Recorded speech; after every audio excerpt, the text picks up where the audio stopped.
고요한 아침 혹은 분주한 하루의 끝자락에 잠시 모든 것을 내려놓고 이야기에 귀 기울여 주시는 모든 분들께 하나님의 평강이 함께하기를 기도합니다. 우리가 나누는 이 시간이 여러분의 마음에 작은 위로와 희망의 씨앗이 되기를 소망하며, 만약 오늘 이 메시지가 당신의 영혼에 울림을 준다면 구독과 공유를 통해 이 은혜를 사랑하는 이들에게도 전해 주십시오. 당신의 작은 실천이 누군가에게는 절실한 희망의 빛이 될 수 있으며 그 선한 나눔 위에 주님의 축복이 가득 임할 것입니다. 오늘 우리는 삶의 가장 힘겨운 순간에도 우리를 굳건히 붙들어주는 하나의 진리에 대해 이야기 나누고자 합니다. 우리가 연약하다고 느낄 때 힘을 주며 결코 혼자가 아님을 일깨워주는 진리, 바로 우리를 지탱하시는 하나님의 은혜입니다. 우리는 보통 하나님의 은혜라고 하면 우리의 죄를 용서하시는 구원의 은혜를 떠올립니다. 물론 그것은 은혜의 가장 핵심적인 부분이며 놀라운 진리입니다. 하지만 하나님의 은혜는 단순히 죄 사함에만 머무르지 않습니다. 그 은혜는 오늘 우리의 일상 속에서 경험하는 하나님의 힘이며 매일 마주하는 어려움 속에서 우리를 도우시는 손길입니다. 더 이상 나아갈 수 없다고 느껴질 때 우리를 일으켜 세우시는 능력입니다. 하나님의 은혜는 우리를 구원할 뿐만 아니라 우리의 삶을 지탱합니다.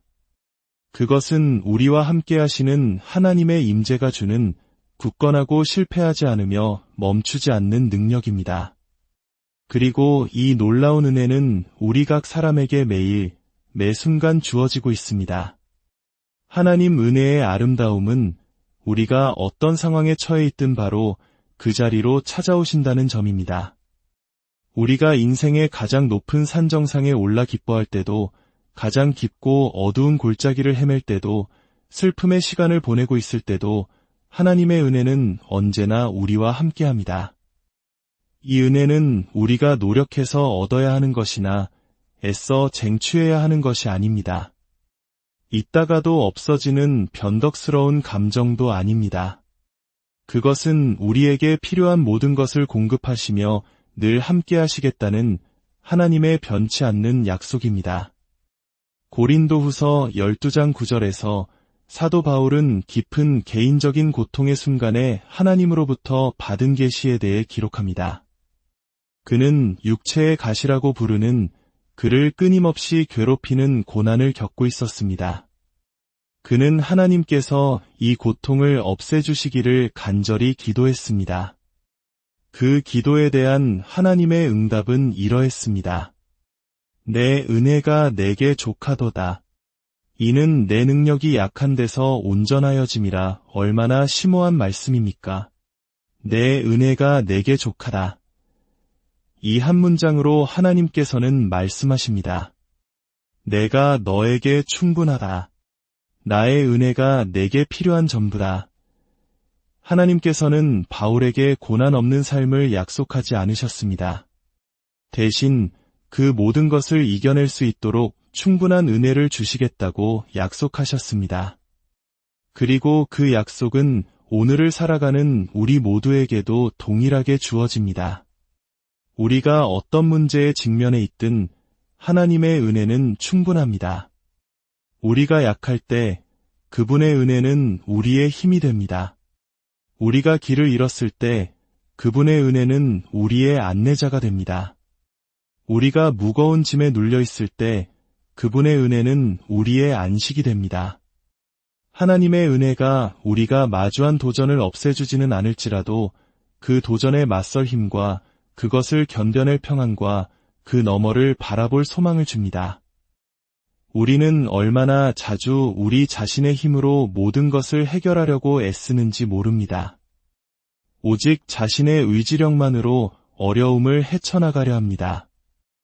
하지만 우리 모두는 결국 자신의 힘만으로는 부족하다는 것을 깨닫는 지점에 이르게 됩니다. 인생의 무게는 때로 너무나 무겁고 우리를 지치게 만듭니다. 우리는 우리의 힘으로 감당할 수 없는 상황, 해답을 찾을 수 없는 문제, 무력감을 느끼게 하는 일들을 마주하게 됩니다. 바로 그 순간 하나님의 은혜가 우리를 찾아옵니다. 그리고 우리에게 속삭이십니다. 너 혼자 할 필요 없다. 그 짐을 홀로 지지 않아도 된다. 나의 은혜가 너를 지탱할 것이다. 사랑하는 여러분, 이것이 바로 하나님 은혜의 아름다움입니다. 그것은 우리가 충분히 강해지는 것에 관한 것이 아니라 우리의 약함 속에서 온전해지시는 하나님의 능력에 관한 것입니다. 포기하고 싶을 때조차 계속 나아갈 수 있는 이유는 바로 그분의 은혜 때문입니다. 불확실함 속에서도 희망을 가질 수 있는 이유, 거센 폭풍우 속에서도 평안을 누릴 수 있는 이유가 바로 여기에 있습니다. 생각해 보십시오. 하나님의 은혜는 우리가 내시는 다음 숨결만큼이나 우리에게 가깝습니다. 우리와 함께 하시는 그분의 임재이며 우리 안에 거하시는 그분의 영이며 우리 위에 머무는 그분의 손길입니다. 아침에 눈을 뜰 때 하나님의 은혜가 우리를 맞이합니다. 하루를 살아갈 때 그분의 은혜가 우리를 인도합니다. 밤에 누울 때 그분의 은혜가 우리에게 쉼을 줍니다. 어떤 일이 일어나든 무엇이 변하든 그분의 은혜는 영원히 남아 있습니다. 흔들리지 않고 깨어지지 않으며 실패하지 않습니다. 그분의 은혜는 우리의 상황이나 감정에 좌우되지 않습니다. 그것은 그분의 변치 않는 성품, 우리를 향한 그분의 사랑, 우리를 결코 떠나지도 버리지도 않으시겠다는 약속에 깊이 뿌리내리고 있습니다. 우리의 연약함 속에서 하나님의 은혜가 어떻게 우리를 만나는지 더 깊이 살펴봅시다. 솔직히 우리 대부분은 자신의 약점에 대해 이야기하는 것을 좋아하지 않습니다. 우리가 사는 세상은 강인함, 독립심, 자립을 높이 평가합니다. 어릴 때부터 우리는 강해져야 하고 스스로 문제를 해결해야 하며 자신의 두 발로 굳건히 서야 한다고 배웁니다. 하지만 믿는 자로서 우리는 다른 삶의 방식으로 초대받았습니다. 모든 것을 완벽하게 해내지 않아도 괜찮은 삶, 우리의 필요를 인정하기를 두려워하지 않는 삶으로의 초대입니다. 왜냐하면 우리가 자신의 한계에 부딪히는 바로 그 연약함의 순간에 하나님의 은혜가 가장 밝게 빛나기 때문입니다. 우리 힘의 끝에서 우리는 그분 능력의 시작을 발견합니다. 그리고 우리의 가장 약한 그곳에서 하나님의 권능이 가장 온전히 드러납니다. 사도 바울은 연약함이 무엇인지 잘 알았던 사람입니다.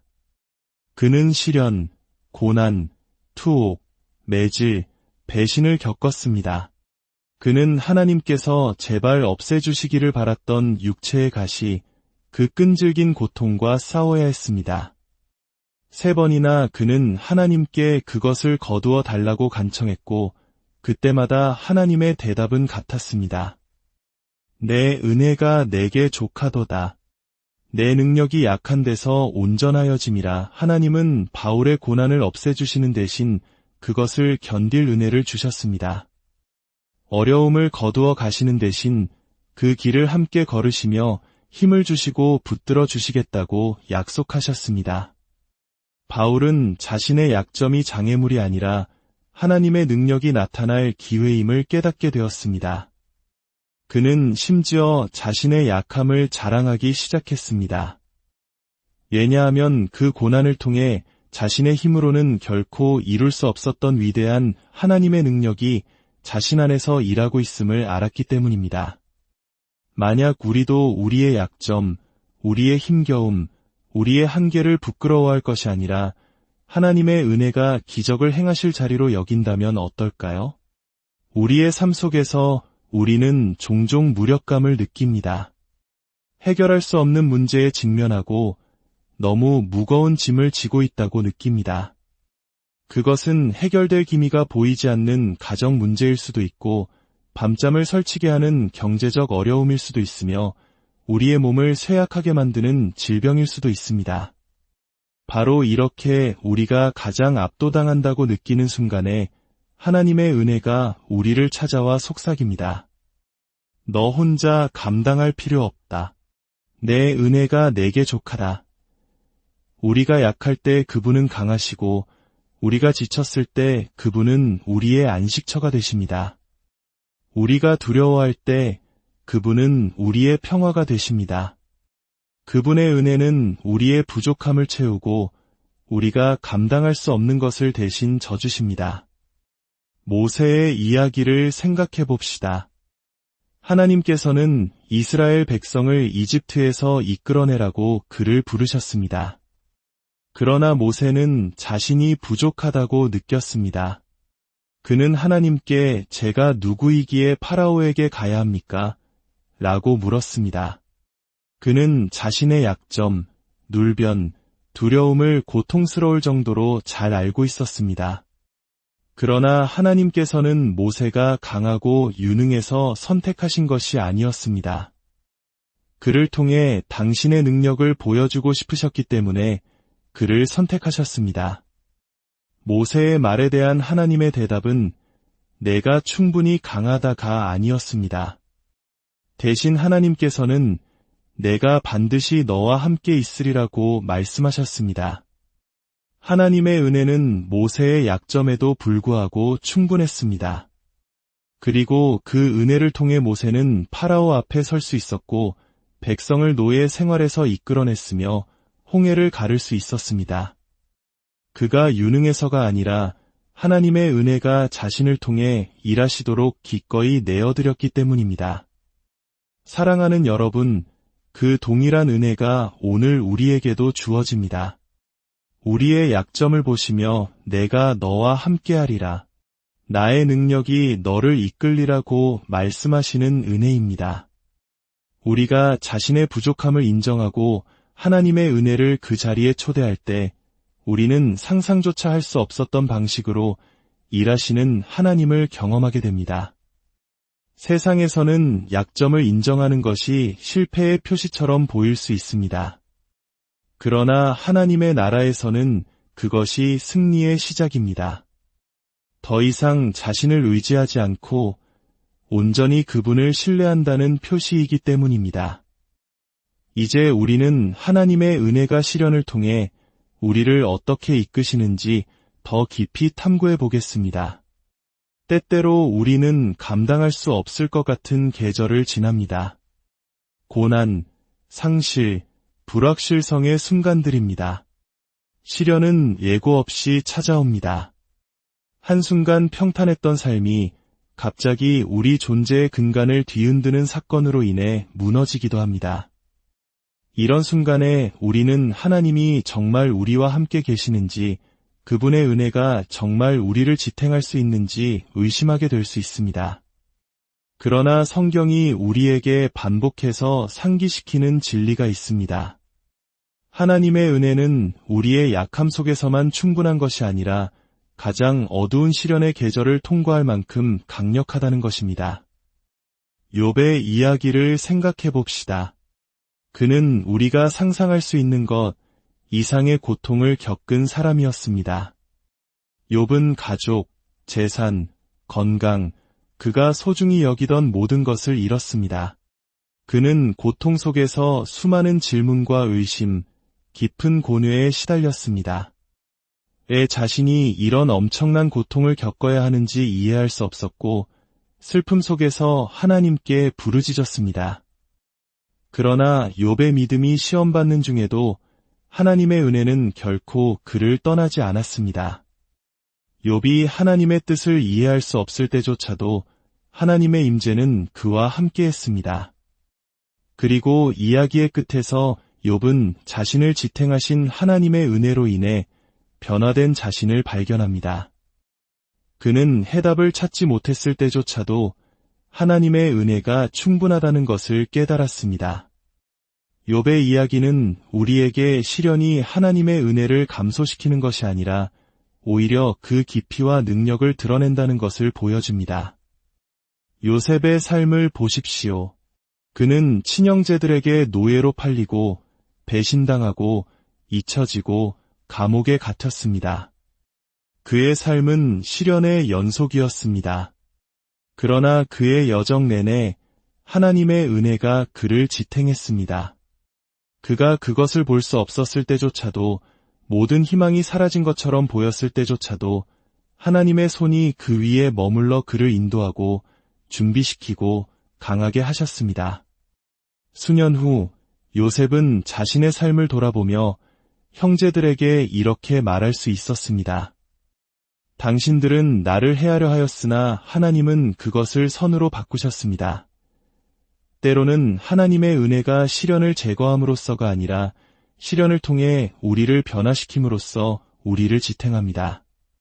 하나님의 은혜 안에서 시련은 우리를 빚고 단련하며 그분이 예비하신 목적을 위해 우리를 준비시킵니다.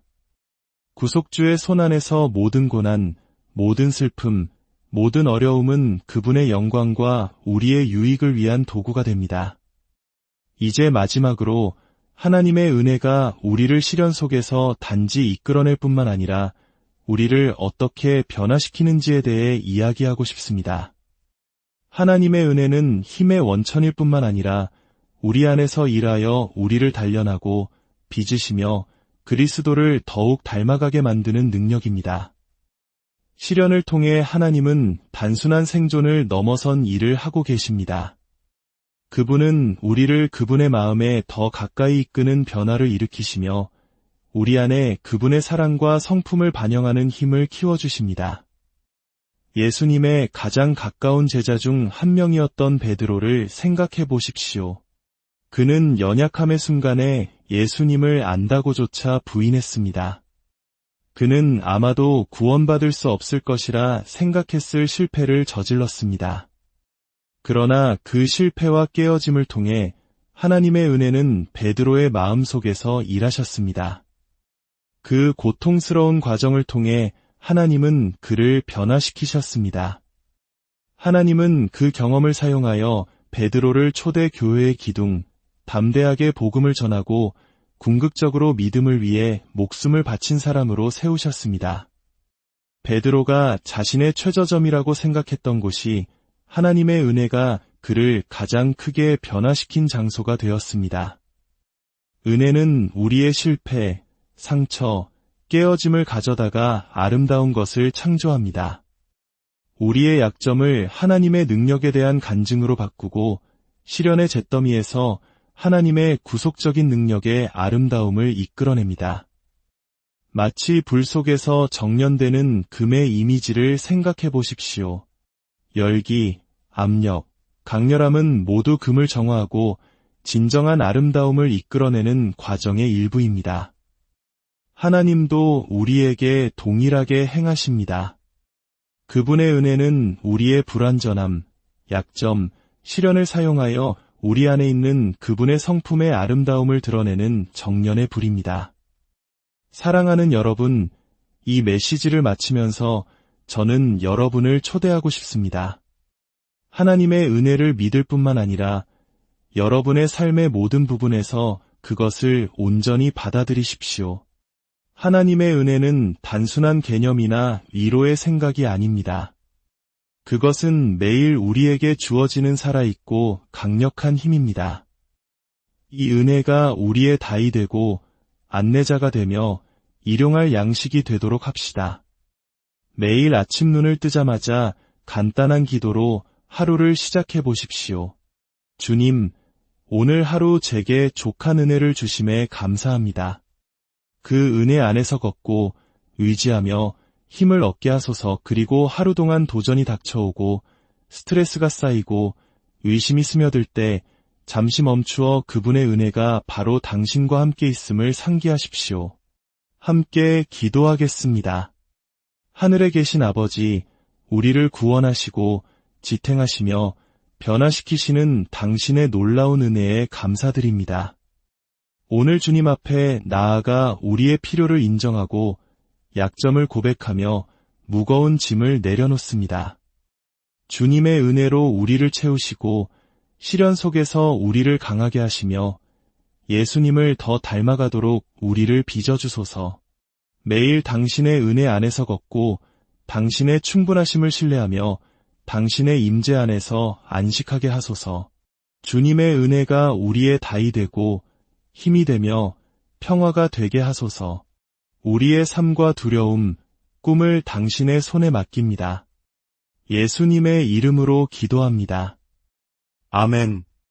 이제 각자의 자리로 돌아가실 때 하나님의 은혜가 여러분과 함께하며 그 은혜가 충분하고 모든 계절을 통해 여러분을 이끌 것임을 아는 확신을 가지고 나아가십시오. 그분의 은혜가 여러분을 지탱하고 인도하며 빚어 가기를 바랍니다. 그 은혜 안에서 살 때 여러분은 흔들리지 않는 평화, 깨어지지 않는 힘, 빼앗길 수 없는 기쁨을 발견하게 될 것입니다. 하나님의 은혜가 여러분의 삶을